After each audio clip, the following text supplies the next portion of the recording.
pledge allegiance to the flag of the United States of America and to the republic for which it stands, one nation, under God, indivisible, with liberty and justice for all. Thank you. Brian, if we could have a roll call, please. Sure. Mr. Auger, Present. Mr. Epping, Present. Mr. Galley, Here. and Mr. Charles, Here. and Mr. Gruznik is absent. Thank you. So we have 4 members and we have quorum tonight. Gentlemen, we have an agenda that was published online and distributed. If we could have a review of the agenda, any changes? I believe there's, item 2 is being set back until next month. So case number 22-04, Gardner Science petitioners requested to be postponed tonight and be placed on next month's agenda. Correct. Okay, so we've got a total of 4 cases. We've just postponed case number 2, so remaining right now we have 3 cases under new business, nothing under unfinished business, and then we'll move on to approval of minutes and discussion. Any other changes? Now I'll make a motion to accept the agenda as amended. Support? All in favor? Aye. All right. Before we get going to the published business items of tonight's meeting, this is an opportunity for public comment. If anybody either online or in the audience has anything that they'd like to address the zoning board and therefore the community on that is items not on the agenda, now would be the time to do that. Anybody in the room care to address anything not on the item, not on the agenda? Anybody online like to address anything that is not on the agenda tonight? Hearing none, I will close public comment. We have no unfinished business on tonight's agenda, and so we'll move right into new business. As I mentioned, we've got 3 cases. The way the format is I will call each case into the record. I will read the requested variances in the application. We'll then ask the applicant to either come up to the podium or if they're online to address the board online. What we'll ask you to do is state your name, your address, and then just simply walk us through your application, what it is you're requesting, justification for that request, or what might be unusual or consideration, anything you'd like the board to discuss. At that point, the board will ask questions. Our goal really is to understand your application and to go through question and answer just so we can really understand the case at hand. At that point, we'll open it up to the public. Anybody in the public that wishes to comment on that case, what we would ask you to do again is either come to the lectern or online, give us your name and your address, as well as sign in at the end of the night. That way we can write it into the minutes. Again, we'll bring it then back to the applicant, to the board, ask more questions, and then ideally the board will make some type of a decision on the case. So with that, I will call case number 22-003. Lauren, please help me with your name. I apologize for that. Petitioner requesting 2 total variances, a 34-foot lot width variance and a 54.5-foot quarter lot width to depth ratio variance, both for lot number 17 and both from section 4.06 D, table 4.06 of the ordinance. And this is in order to split a property which is located at the southeast corner of Sashbon Clinton Drive, which is in the R1A single-family residential district. Lauren, thank you. How do I pronounce your name, please? So last name is Covarubius. Covarubius. I'm actually here on behalf of my dad. My dad's the pastor of Mount Zion Church. Okay. He's Lauren Covarubius, but they have service tonight. Okay. So he couldn't make it. I appreciate you coming. Thank you. So I'm coming, he sent me because he's requesting the lot split because he's going to give the side that's closest to Sashaba to myself and my wife.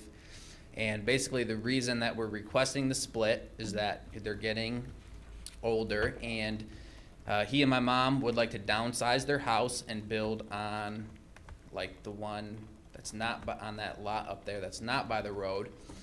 And basically, so like myself and my wife would live next door to them.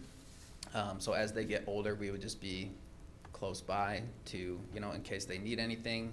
My dad's lived in Clarkson since like 1958. Has several siblings that live here. Myself, I live in the Spring Lake sub. My dad still lives in the Pine Breeze subdivision, which is like off Cecilia Ann. My sister lives off Maybe Road, so, you know, we're like lifelong Independence Township members. And like I said, he just wants to split it to have us living next to them in case they need anything. The reason that he's requesting the you know, the odd split, like it's not down the middle, because the lot next to Sashabaw, you know, it's obviously like right next to the main road, and there's a lot of like trees there and things like that. So basically, he acknowledged that like the one is kind of skinny, said it might not like meet the normal requirements, but typically a lot of lake lots are thinner than like a normal subdivision. And we also do own that island up there, and we own the easement, like that little driveway going down to it, like where you can see that little bridge going across. Yes. So we do plan on keeping that property as well. So we have like the 20-foot easement, and then he wants like a 70-foot lot, and then the 100-foot lot. Okay. So, I appreciate that. That's a helpful description. So, again, we're in an R1A district, and it looks like the total property, the total current property is about 178 feet wide. I don't have a depth on it, 178 foot. In an R1A district, a typical lot, minimum lot width would be 100 foot wide. And again, you've got about 178, so to split it according to the ordinance, you're about 22 feet too narrow. And like I said, that easement is 20 foot wide also. Although that's not part of the property, correct? That looks like it's its own. Correct, it is parcel its ID. own thing as of now. Yeah. But we do plan on keeping that and also that island. Okay. And so the proposal is, they're not exactly rectangular lots because of the lake, but it would be 112 foot on the eastern proposed lot and 66 foot wide on the western proposed lot by the length of them. Are you proposing two on Sashabaw? And Not on one Sashabaw. on it comes Clintonville? off on Clinton, not Clintonville. Clinton. Clinton Drive. On Clinton Drive? Right. Because one of the drawings up there, it shows three. Looks like that's the old plat. Yeah, he's I just think they just identifying. underlined the lots. Yeah, the lot numbers. Oh, I see. Because on one of the overviews, it shows the old lot lines. The Go old- ahead, I'm the old- sorry. No, I agree with you. The old platted lot lines there. It's about 365, 300 so feet deep. So, I understand the reasons, you know, in terms of creating kind of a nice family atmosphere with multiple homes and multiple properties in the area. Is there a particular reason why this lot couldn't be built just as one single-family home? I mean, there's nothing that would preclude one home being built on here. Your desire is to build two. Right, it would be like my parents want to move there, so they would build like a smaller house, Yeah. and then my wife and I would live next door. Mm-hmm. And,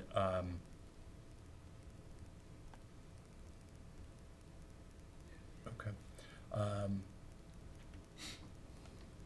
All right, is there anybody else on the board that has any questions? I do. Jim?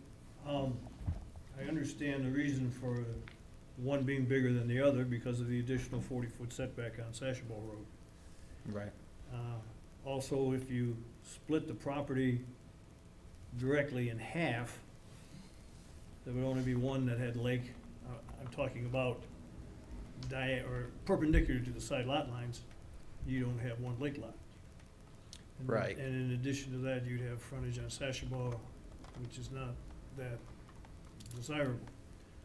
The question that I have is we are effectively recreating Lot 17 of whatever subdivision this is, which is a recorded subdivision and probably was recorded in the 40s or 50s.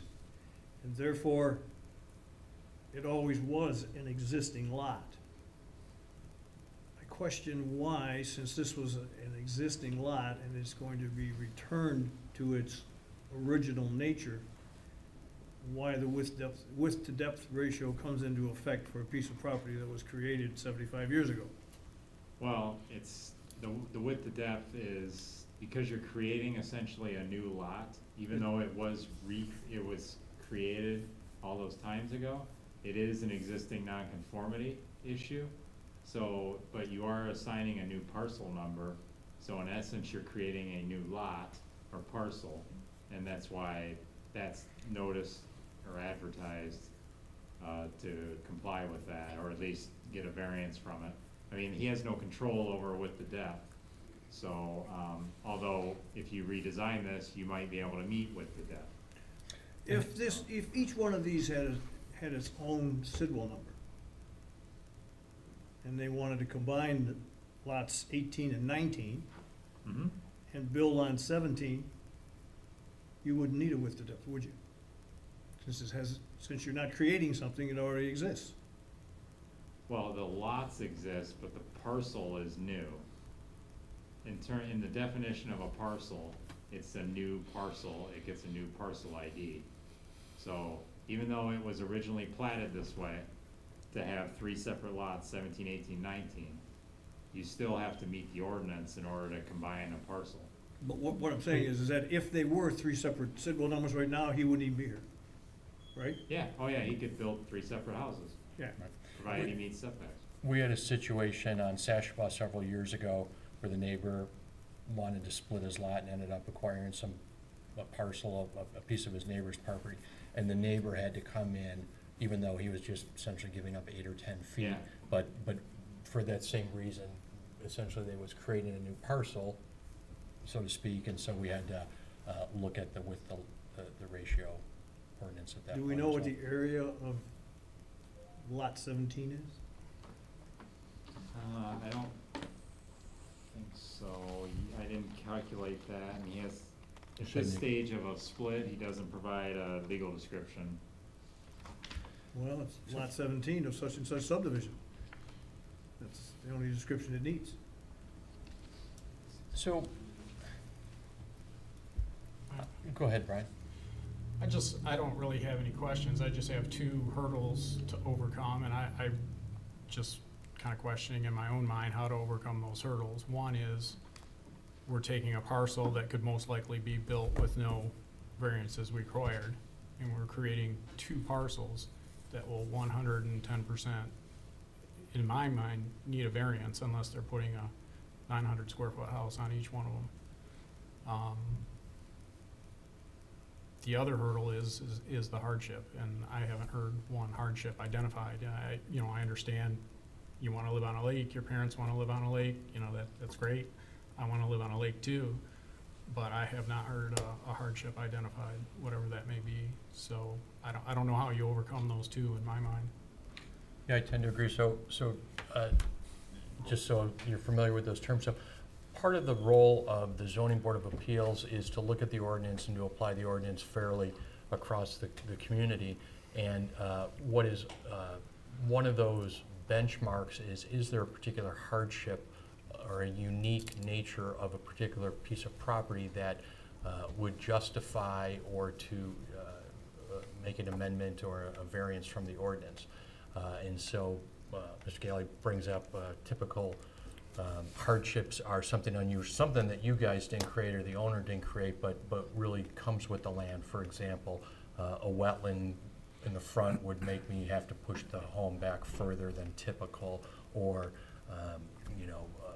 different types of soils, or something that's unique or fairly unique to that parcel as opposed to just the uses that I want to have on it. And so I'm troubled by that too, Mr. Galley, in terms of hardship and creating non-conforming lots.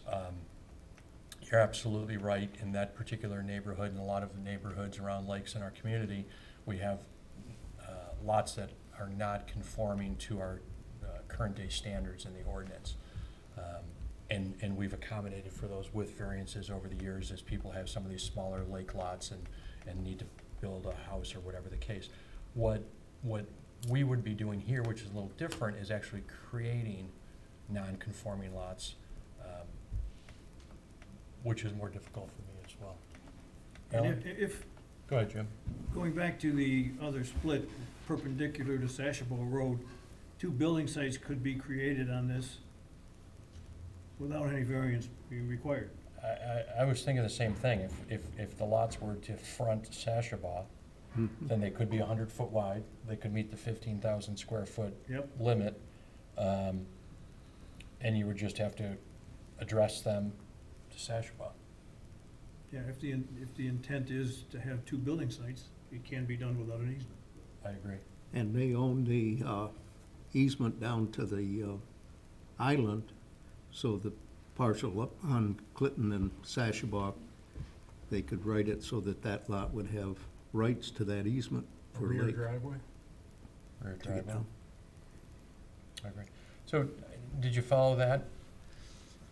Yeah, you're saying instead of splitting it this way, splitting it that way. Perpendicular to, I guess one of the things Central. we were thinking, like right now, there's a pretty thick thing of trees, which we kind of like, and we were actually gonna put like a fence like in the trees too, kind of like making a barrier between the roads. So I guess the thing would be mainly to like block the sound and the traffic and all that, and even like the visual, you know, being able to even like see the houses from the road. well, That would still work. how you orient the home on the lot is, you know, kind of an architectural exercise that could be accomplished, and how you access the lot. Just because the lot fronts on Sashabaw doesn't necessarily mean that the driveways would have to be on. As Mr. Auger points out, you have that rear easement, and you could use that as a driveway to access the lots, you know, essentially through the rear yard, So you're saying you'd have like the easement going up and then 2 driveways off the easement? potentially.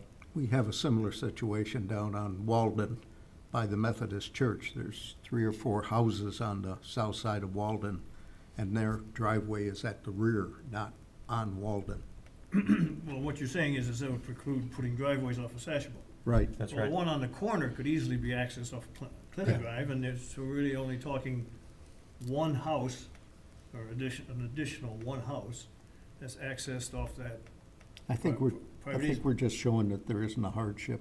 Yeah, right, there's, So, again, what's interesting, it's a big piece of property. Mm-hmm. And the ordinance does require 100-foot width lots as a minimum. It also has a requirement for, I believe it's 15,000 square foot for an R1A home. And you're a little short of 150, so 100 by 150. Actually, you're not. So mathematically, from an acreage point of view, it looks as though if you chose to divide the lot and split the lot, let's say perpendicular to Sashabaw as opposed to parallel, you'd be able to achieve a 100-foot wide lot. You'd be able to achieve the lot size. You'd have opportunities to maintain the regulated setbacks.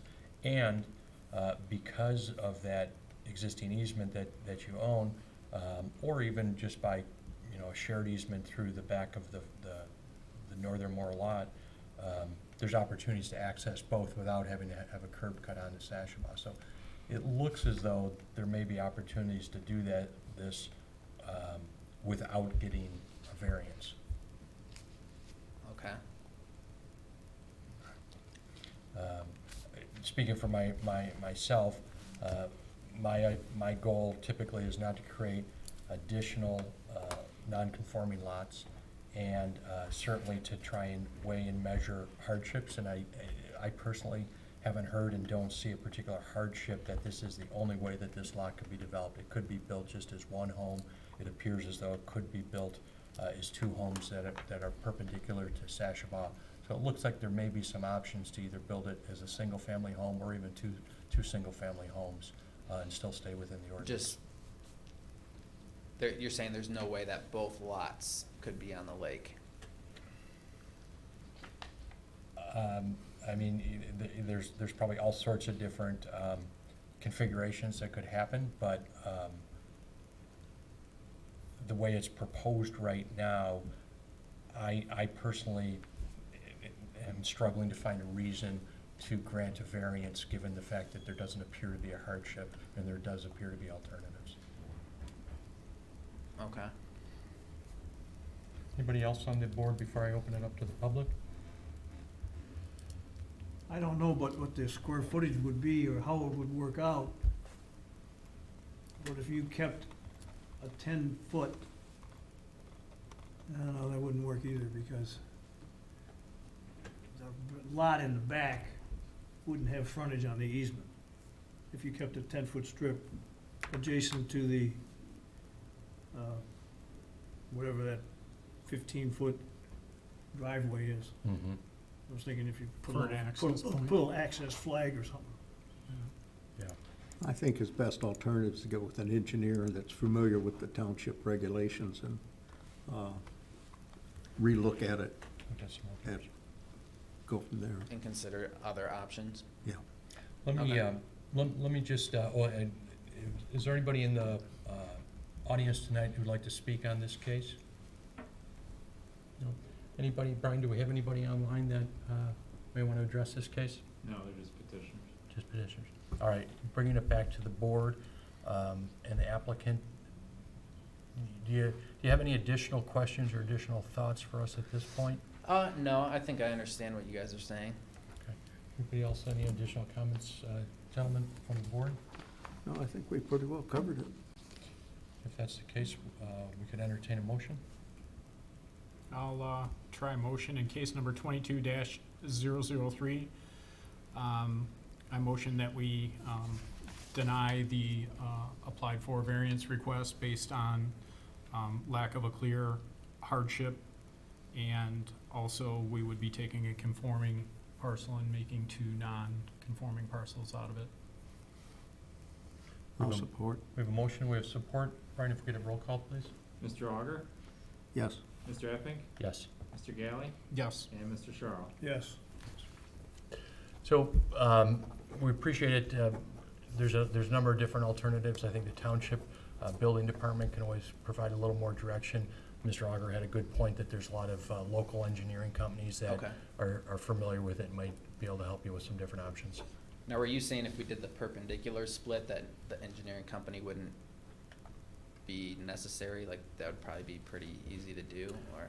Well, the building, Brian and the planning and building department could help you with that application for a lot split, and what you probably would need a legal description, which an engineer would generate for you. So they're more than likely you're gonna need some type of professional engineer consultant to at least do some drawings and legal description for you. Okay. And that'd keep you from coming back before us on the narrow lot, asking for Yeah. more variances to build a house on it of decent size. You'll see in the packet, if you and it's also in our ordinance, which is online, but the packet has a chart within the R1A zoning district, and it talks about that 100-foot minimum lot width, the 15,000, as well as the front, side, and rear setbacks. And what Alan is suggesting here is if those lots are platted or designed correctly, anticipating not only the width of them, but the setbacks, and then your building envelope or where you can build your home. Our goal would be is that you don't need to come back here, that you can build within the front setback, or, respecting the front setback and the side setbacks and so forth. I mean, it seems as though you've got enough property to do that. Okay. All right, great. Well, good luck. We appreciate your time All tonight. right, thanks. Thank you.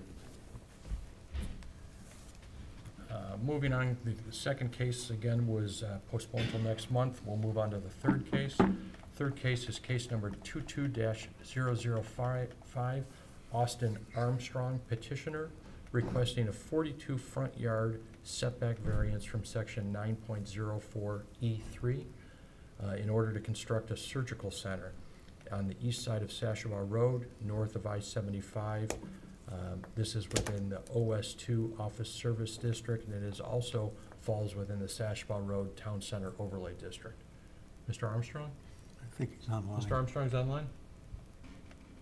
Yes, good evening, everyone. Good evening. If you could just give us your name and your address, please. Austin Armstrong. Our office address is 4036 Telegraph Road, Suite 201, Bloomfield Hills, Michigan. Thank you. Tell us what, the location of your parcel and what you're building and why there is a requirement for a variance. Yes, so we are building a surgery center as we told you as a planning commission about a month ago. This is right at Sashbaugh Road and 75, right on the north side in between the proposed Art and Jake's sports bar and the Comfort Inn Suites that recently opened.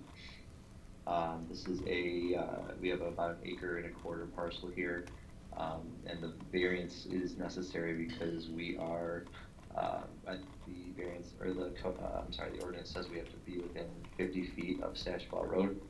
And because of the service drive and multiple utility easements, that's not possible on this property. So we are proposing to be about 92 feet, I believe, off of Sashbaugh Road at the start, for the start of our building.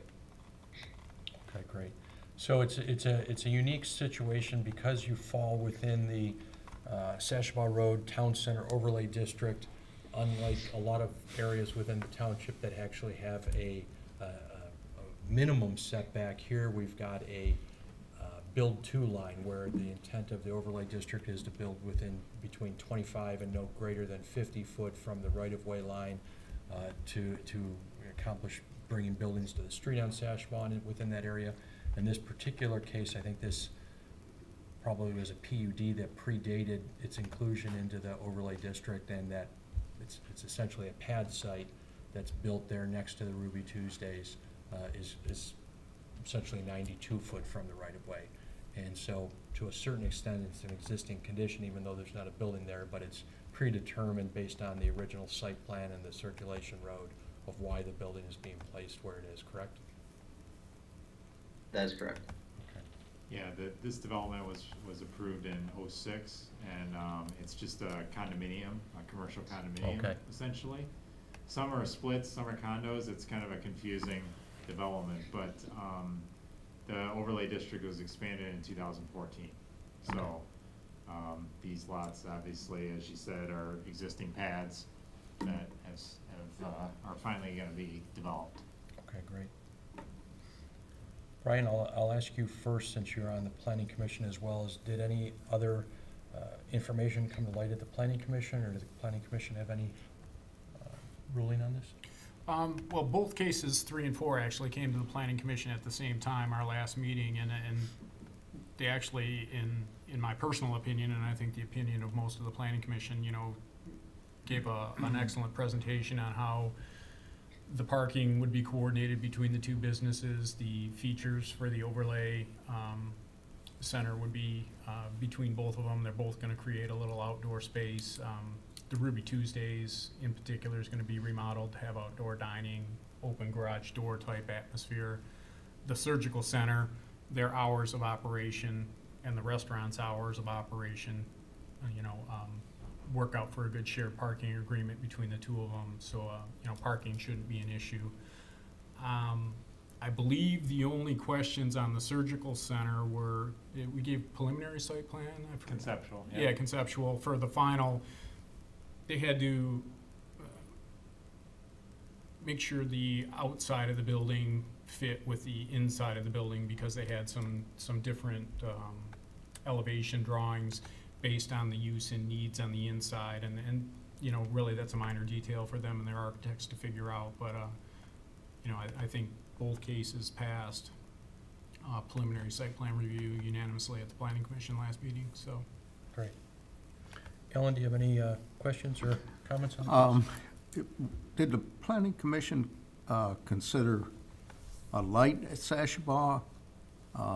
Is the driveway at the front of the buildings, between Sashbaugh and the front of the buildings, is that going to remain there so that people can get down to the signal light? Because that's a dangerous, going to Ruby Tuesdays a number of times, that's a very dangerous situation trying to get out onto Sashbaugh because there's so many lanes there with the left turn lane, right turn lanes go north on 75.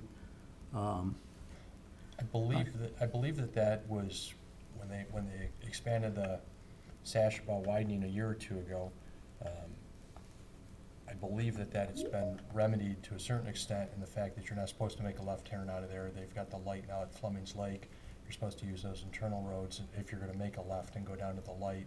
I think technically the Culver's, Art and Jake's entrance is right in, right out.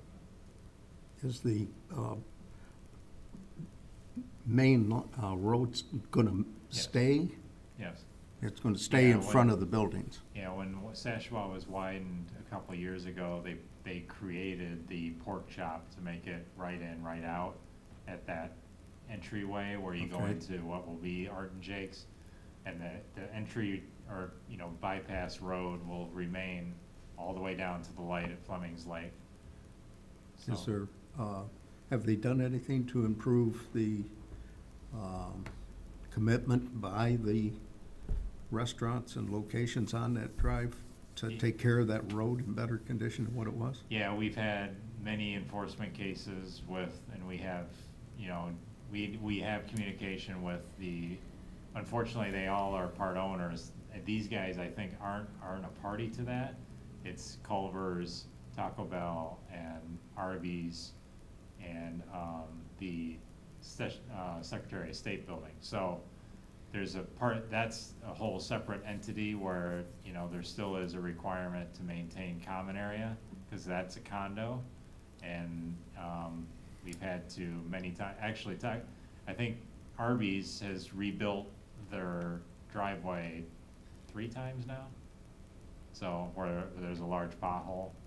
I just don't want to see the township get into something like they got in the subdivision on Maybe Road where the last subdivision in doesn't have to fix the first subdivision in because there's only one entrance. It's Yeah, It's- oh yeah. something that really needs to be considered before we let too much expansion go on to where there's more traffic and nobody taking care of anything. Mhm. But other than that, I think the building is probably a good use for that small site, and as long as the planning commission agrees that the parking can be shared and not overlap, because I understand there's a shortage of parking once they get it, but if they coordinate the times, I don't Seems like that, and with that, Yeah. the hotel also probably has fluctuating parking, so it seems like when you consider all three of them together, they should be able to work Right. that out. Jim, any additional thoughts or comments? No, other than reiterating what Brian has said, that Sashabo Crossings was created well in advance of the overlay district, and this created a non-conforming situation that can't really be altered. And the only way to alter it would be to change the access drive, which is part of the condominium. Right. So I have no problems with this That makes sense. proposal. Great. Again, I'll open it up to the public. Anybody in the room care to comment on this case? Anybody online would like to speak on this case? Hearing no public comment, I'll bring it back to the board for any additional questions or a motion, please. I'd like to see Brian make the motion because he was on the planning commission and he does such a fine job. There you go. Make a motion case number 22-005, Austin Armstrong petitioner requesting a 42-foot front yard setback variance from section 9.04E3 in order to construct a surgical center. A motion that we approve the variance for the reasons stated by the planning commission, that this is a non-conforming situation created by the access drive and what would it be, a condo association? The or expansion of the overlay district. The after expansion this of was the built. overlay district created the hardship. It's not self-created by the petitioner. Support. We have a motion and support. Brian, if we could have a roll call, please? Mr. Epping, Yes. Mr. Galley, Yes. Mr. Charles, Yes. and Mr. Auger. Yes. Thank you. Good luck with the new building. Thank you all. Have a good night. Thank you, too. And then a similar case, case number 22-006, Victor Tershevsky? Tershevsky, thank you. Petitioner requesting a 38.05-foot front yard setback variance from section 9.04E3, same as the previous case, in order to construct a new sit-down restaurant at the former Ruby Tuesdays, which is an existing building at 6898 Sashbaugh Road, which is in the OS2 Office Service area, also within the Sashbaugh Road Town Center Overlay District. Good evening. Good evening. Yeah, my name is Joel Bodway. I'm with Community Engineering. We're the consultants that Victor Tershevsky with Art and Jakes, the owner of Art and Jakes, hired to get site plan approval. And as part of going through this, we've noticed that with the overlay district, the Sashbaugh Overlay District, we're coming into a non-conforming, it's an existing non-conforming issue for the, existing Ruby Tuesdays. We're actually trying to come in a little closer proximity to the ordinance by adding an 18.5-foot addition on the front of the building for some additional seating. And that leads out to, at the north end of the northwest corner of the building, the outdoor patio. That's where the garage doors kind of open up to that area. But even with that 18.5 feet, we are not going to be able to meet that build-to line of 50 feet. Okay. So we're before you today, requesting the 38.05 feet of variance, just to kind of create something that's it's not a self-created issue. It's a, kind of a brought on by the township. Yep. That's our hardship. We also have some existing access easements, down to where the surgical center is going to go, and then also the Comfort Inn, the hotel, that are already in place for that service drive. So we wouldn't look to, upset that or, create any hardships for our adjacent neighbors. Makes sense. So, Great, thank but you. happy to answer any other questions. Appreciate that. So very similar. It's the adjacent parcel to the one we just spoke with. Again, it was pre-existing. In this case, there's actually a building there. It sounds like you're going to add on to it, so actually trying to bring it technically a little more into conformance, but still a distance from that 50-foot build-to line. It was built before the inclusion into the overlay district, which has created the hardship for this parcel. Brian, from a planning commission point of view, one thing I meant to ask the previous applicant, but it is within the overlay district, and the overlay district has a number of other requirements, landscape requirements, and pillars and stone. Will both projects incorporate some of the other features from the overlay district? Yeah, I believe, and the elevations, I don't think they're in our packet, but, the new renditions of the proposed Art and Jakes, it's basically all stone on the bottom from what I remember from the drawings from the planning commission. The outdoor patio areas would be considered one of the features as well as a public gathering space. Yeah, we didn't consider the patio one, but, they're gonna have other features like benches, and they have to comply just like Arby's had to, Okay. with their site, and so did the hotel. The surgical center had a big outdoor waiting area plan too, which I personally liked. Some of the people were Yeah. debating whether it was positive or not, but a good point about that was, if we do have a COVID situation or that again, whatnot, and they have to have the family wait outside for the patient to be wheeled out to be picked up, Makes I kind sense. of thought that was a good idea. So they had a garden area out there as well. Great. Okay. Any other thoughts on this case, Brian? No, I think it was a unanimous vote again by the planning commission to move forward. As the petitioner stated and you stated, they're actually decreasing their variance by putting an addition on. I think the chairman of the planning commission was upset because there was also a proposed 50 keg beer cooler on the back, I think, that got taken out. Yeah, so now it's only 20 kegs. Would have No, taken up a couple car spaces, but I think that was the only dissent that I heard on the. And was the chairman upset because there was a 50 keg cooler, or because it was That it taken got out? that it got I taken see. out. I see. We would have had to come in for a variance for that. That would have looked, not very favorable. Sounds like the So, plan. the So chairman we found a way opinion. to incorporate that into the building. There is no longer a south addition. So we're working with an existing variance that was previously approved, for that south area. Great, thank you. Ellen, any questions? No, I think the planning commission's comment pretty much cover it, and discussion on the previous case covers it. So that's my thoughts. Thank you. Jim? Everything I said before regarding the medical center applies on this one. It was created prior to the overlay district, and we're kind of between a rock and a hard place. Okay. I'll open it up to the public, either in the room. Doesn't look as though anybody else is online, so I'll close the public comment.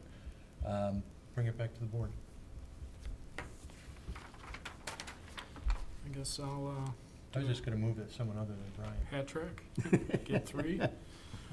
Case number 22-006, petitioner Victor Tropsky.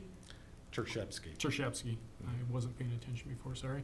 Requesting a 38.05 foot front yard setback variance from section 9.04 E3 in order to construct a sit-down restaurant at the former Ruby Tuesday location on Sashabaw.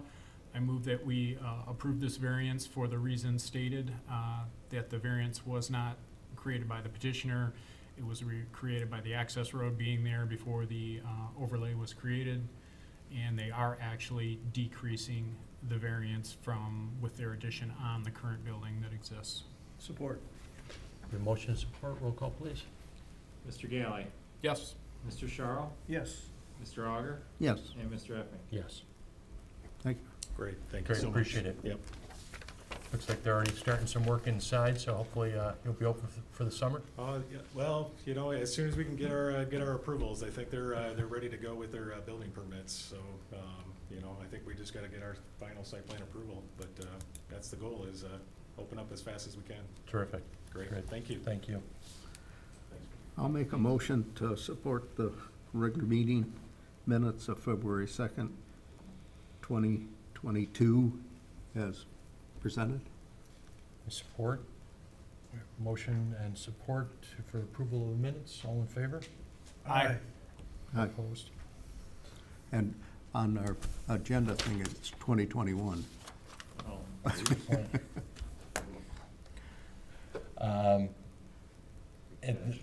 At this point, the meeting remains open. Is there any discussion?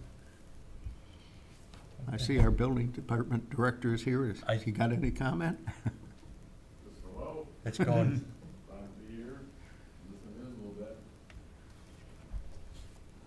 Things are going well out in the field and with permits? Good, good. Terrific. Well, great. Seeing no other discussion, any, I'll make a motion to adjourn at 6:43. I'll support. motion and support, all in favor? Aye. Aye. This meeting is adjourned. Thank you, gentlemen.